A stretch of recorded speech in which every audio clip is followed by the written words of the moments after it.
So, as I'm sure you all know, our theme tonight is to think in 3D, to push new thoughts, new perspectives, and nonlinear ideas, and encourage taking that first step into something that we've never tried before.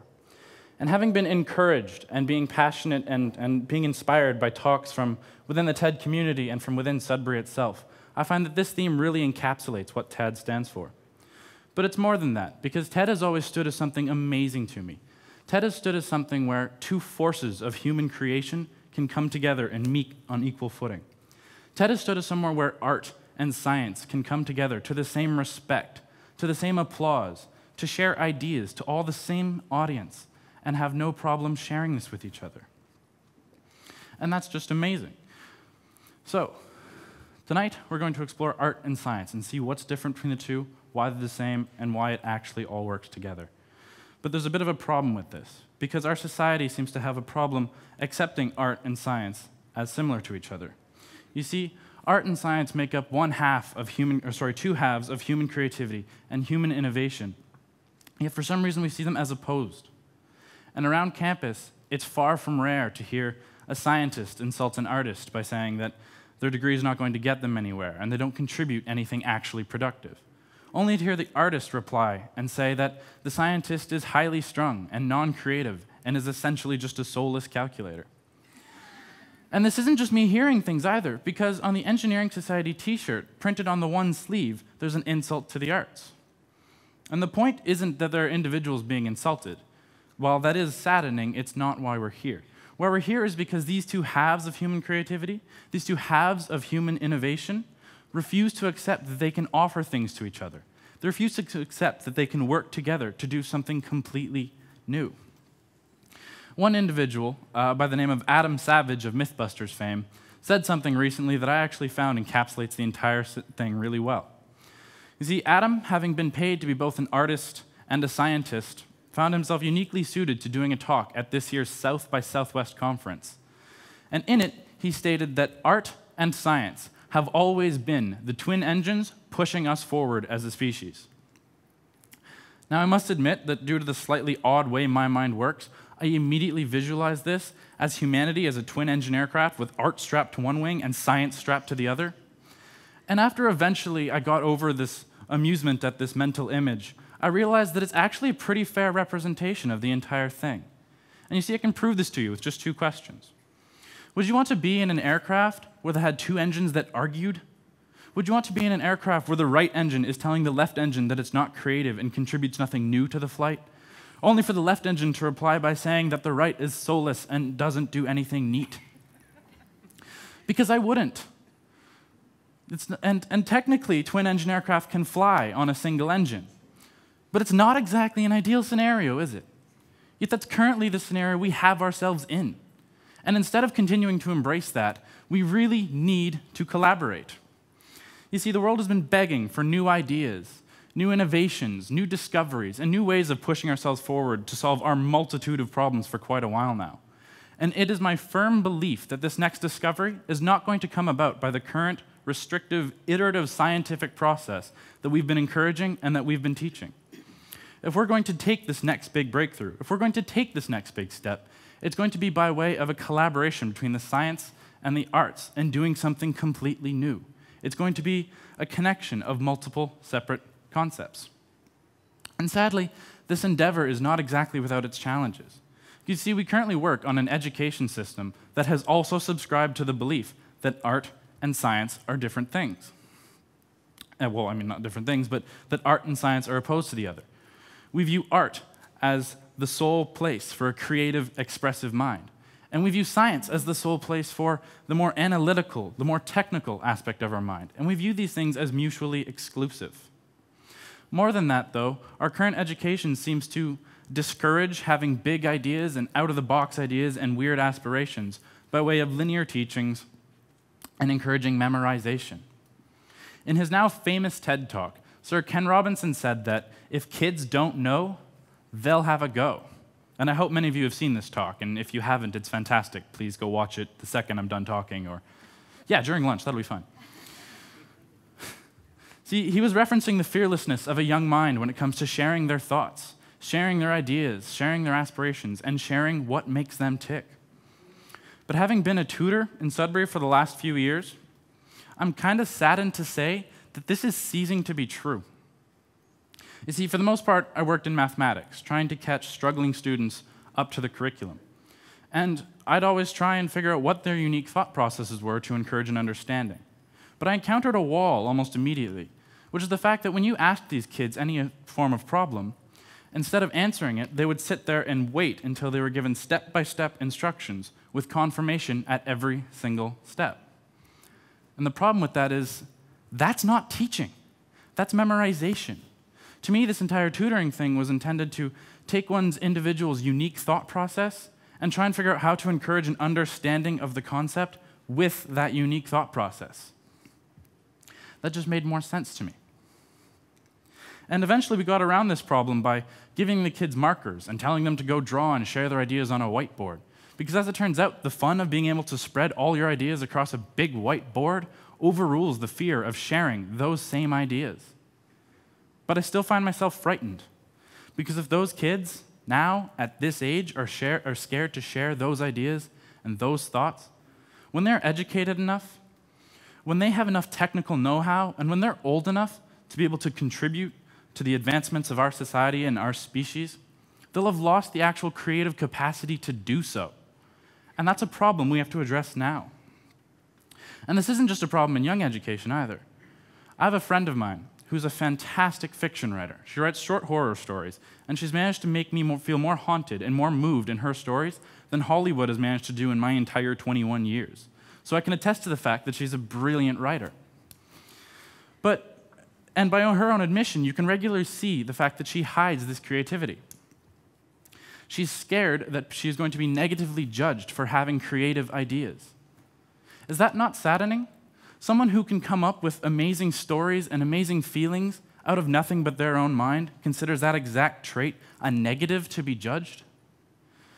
This entire thing has always been fairly close to me because as a kid, I was always that person to be staring blankly out the window, coming up with new ideas and new concepts related to everything going on in my life. I think my favorite example is that when I was a kid, I was convinced I was going to build a spaceship. Oddly enough, the entire purpose of this spaceship was to go to and from Toronto in order to visit relatives. Now, ignoring the fact that exiting atmosphere to travel 400 kilometers to re-enter atmosphere probably is not the most efficient way of getting to and from Toronto, because that's not the point. The point is that this crazy idea, this aspiration of mine, was never discouraged. And I have to thank my family for that again and again, because instead of saying, "Oh no, Daryl, you can't do that," I was given papers and pencils and markers and told to go draw it up, told to go design it, and told to go express it. And as a result, I wound up having the firm belief that ideas had value. The point wasn't that my designs always looked like the Millennium Falcon of Star Wars fame, because even back then I was a bit of a nerd. The point is simply that I grew up believing that these things had a reason to exist. And that in itself was more valuable to me than anything else I've managed to do, well, so far. And admittedly, yes, this is only my personal story. But history has given us many examples of art and science coming together to do incredible things before. My favorite example of this is Leonardo da Vinci. So hopefully many of you know Leonardo da Vinci for his art, like the Mona Lisa and the Last Supper. And I hope many of you know Leonardo da Vinci for his science, like the Vitruvian Man or his various proposed flying machines. Because Leonardo da Vinci was recognized as one of the best painters of his time, but he was also recognized as one of the best scientific minds of his time. And it was this exploration of scientific principles with artistic expression that led to him being one of my favorite historical figures and someone who designed for a future he'd never get to see because he used materials and manufacturing processes that didn't exist yet. So how about when art and science come together through multiple people? Well, this example should be a bit better for the younger folks in the audience as well. This is Mr. Walt Disney. And Mr. Walt Disney should be instantly recognizable for his art. But how many of you are aware of his scientific endeavors? You see, Walt Disney had been working on a project of his, which was actually the Snow White and the Seven Dwarfs. And he realized that the technology available for animation at the time could not do depth. So he called up the camera crew in Disney and a resident engineer in Disney and they worked together to create something that we would now know as the most famous iteration of the multiplane camera. Essentially what this is a camera facing downward through many panes of glass, and on these panes, different aspects of the scene could be painted. These could all be then moved individually, giving a sense of three-dimensional motion to two-dimensional art. And I like this because this is art and science coming together in order to achieve a single vision. Disney saw the limitations of what was available to him and decided they didn't fit with his dream, so he ignored them and made new limitations. And that's awesome. And this was done through art and science. So how about an example that we can wrap our heads around? How about an example of something a little closer to home? This is John Laminin. John Laminin was a speaker at last year's TEDx conference here in Sudbury. And he was a 13-year-old who talked to us about magnetic motors and increased efficiency on generators. Let me reiterate that John is 13. John, essentially working off something used and often tested for perpetual motion, eventually found a way to increase the efficiency of our currently available generators. And he did this in the face of a rule of physics that states you cannot have perpetual motion.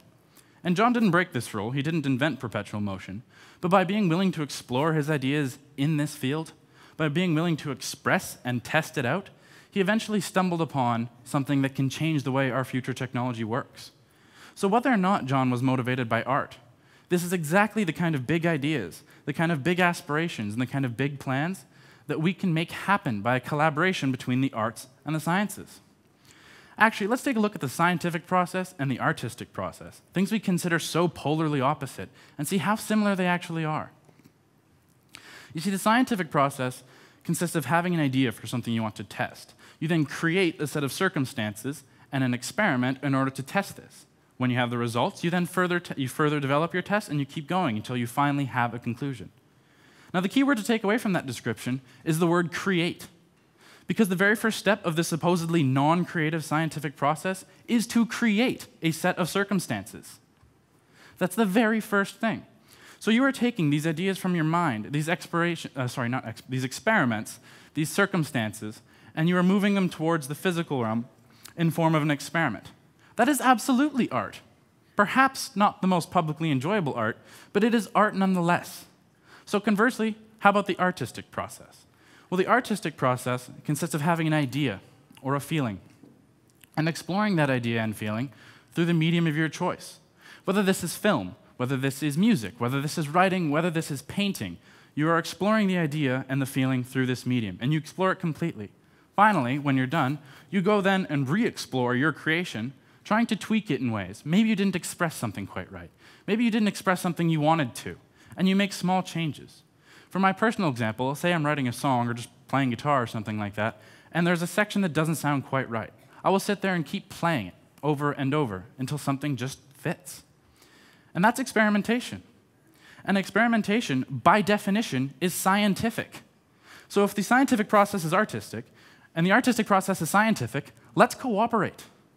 See, the science and the arts are very different, yes, but they're different in a mutually beneficial, complementary sort of way. Not this whole separated thing that we currently see them as. As I said, the world has been begging for new solutions to our multitude of problems, and it is my firm belief that this is going to be creative and not iterative in our current society. And you know what? Here in our Nickel City, here in Sudbury, I think we're in a pretty good position to start doing that ourselves. You see, Sudbury is home to a multitude and a wide array of fields and brilliant people within these fields. We have a bit of a tendency to hide that. Over the past year, I found myself dancing for 12 hours straight in a 50s dance marathon intended to raise money for community arts projects, only for several weeks later to find myself working with startup companies, most of which, including my own, having new scientific principles and new scientific innovations that are being applied. We have groups like We Live Up Here and Artists on Elgin, as well as things like Science North, all in our community. Heck, even in Science North, in this very room, in this entire building, the scientific part of our mind is made to look interesting by ways of artistic expression. So we have an amazing artistic community here in Sudbury. We have an amazing scientific community here in Sudbury. But we have the problem that we see them as two separate communities. We don't unite them. We keep them as separate. Occasionally they meet, and sometimes that goes a bit weird, but for the most part, they are separate things. I've heard Sudbury described as innovation on the rocks before. And you know what? I really want to embrace that saying. So in order to get to that, I have 2 challenges I want to leave you guys with today. First off, if you are an artist, if you are a scientist, if you are interested in either field, talk to each other. Just talk to your friends, talk to people in different fields. When the show is done, come talk to me. It doesn't matter. Let's start a communication between these 2 aspects of what we do. Let's get the ball rolling on unifying the arts and the sciences and see what happens when we actually take these 2 halves of human creativity and of human innovation and put them together to see what we can do at our full capacity. Let's actually try and get to the point where we are innovation on the rocks. One day soon, I want to be standing at an event where I can see a scientist and an artist discussing their ideas with each other, getting new perspectives, getting new ideas on how it's all working. One day soon, I want to be standing at an event where I can see a scientist and an artist starting a new project together from the ground up. Like I said, let's embrace innovation on the rocks. And finally, and lastly, I have a favor to ask of all of you. If you are a teacher, if you are a mentor, if you are a parent, if you are an inspirational figure to a child with big ideas, encourage it. If he or she wants to invent space travel to simply visit relatives in Toronto, encourage it. If he or she has aspirations and plans and things that seem like nothing but far-fetched dreams, please encourage it. Because we're going to need individuals with big ideas. We're going to need individuals who are creative and can think. We're going to need individuals who understand that creativity has its place in science. We're going to need individuals who can be the artists to inspire that creativity. We're going to need individuals who can think in 3D. And we're going to need these individuals now more than ever. So the biggest thing I can ask of you, the most important thing I can ask of any of you, is to please simply encourage it. Thank you.